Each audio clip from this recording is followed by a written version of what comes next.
Hello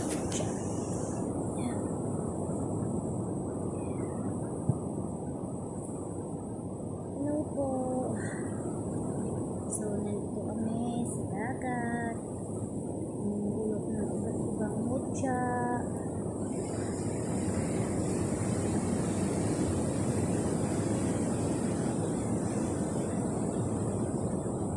Mga Shiba ay po, napakadami ngayon, grabe.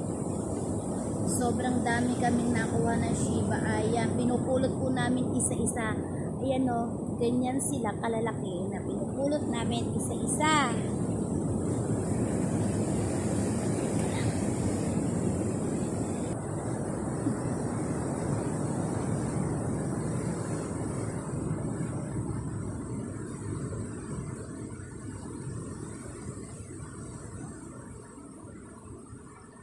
Ito po yung nilalagay kong panangkap sa mga lana. Siyempre, binabless ko muna po yan. Dinadasalan, nililitwalan. Katulad gabi, full moon.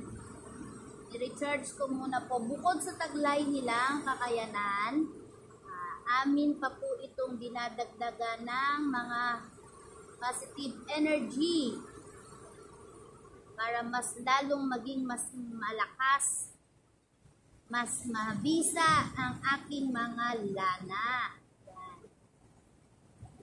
Siyempre, sasamahan pa po namin ito ng iba't ibang gamit espiritual na magbibigay karagdagang lakas. Maaaring sa kagalingan, maaaring sa mga nais paamuin, mga gustong swertehin sa pagtaya, sa negosyo. Ang mga sangkap po na to ay nagbibigay karagdagang swerte.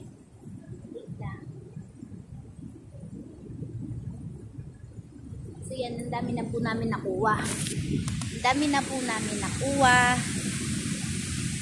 Dami na po pinagkaloob sa amin.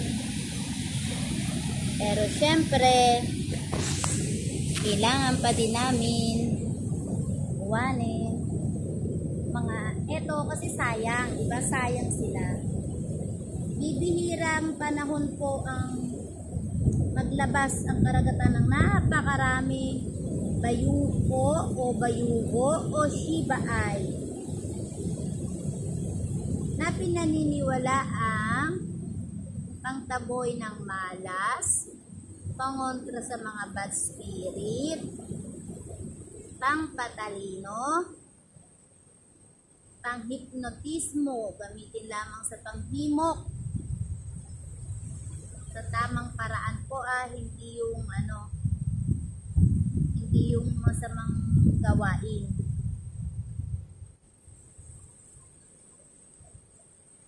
Siyempre, anumang bagay na sinamahan mo ng kasamaan ay hindi magbibigay o magtutulot ng maganda sa atin. So yan po, pinupulot ko po isa-isa yan. 5 araw na po ako dito sa isla. Namumulot po ako na to. Yan, yes, tama kayo. Pinupulot. Tama. Sabi nila, pinupulot lang daw. Tapos, ibebenta. Siyempre, pinagpaguran at pinaghirapan din naman namin to eh. At saka binibigyan ng karagdagang bisa at lakas para magamit. Diba? Kaya naman, hihingi lang naman kami ng nararapat na sukli. Depende naman yun. Hindi naman po ito yung napakataas na halaga na bigay namin. Suklian lang. Saka pangkaraniwan nga, pinampiprevious ko nga po ito eh. Sa mga kinukuhang lang sa akin.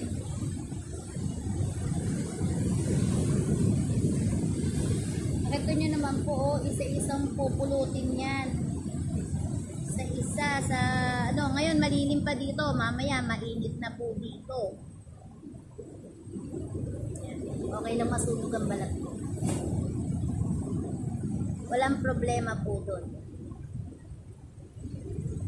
Mainam nang masunog ang balat kesa kumakalam ang sikmura. Magtiyaga para may pagpapala.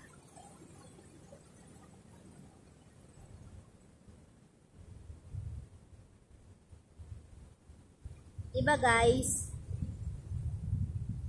So, yun lamang po, pinakita ko lamang po sa inyo na isa-isa kong pinupulot ang bawat sangkap na inilalagay ko po sa aking mga lana, botelya de revuelta, botelya de mocha, panghalina oil, habak de botelya,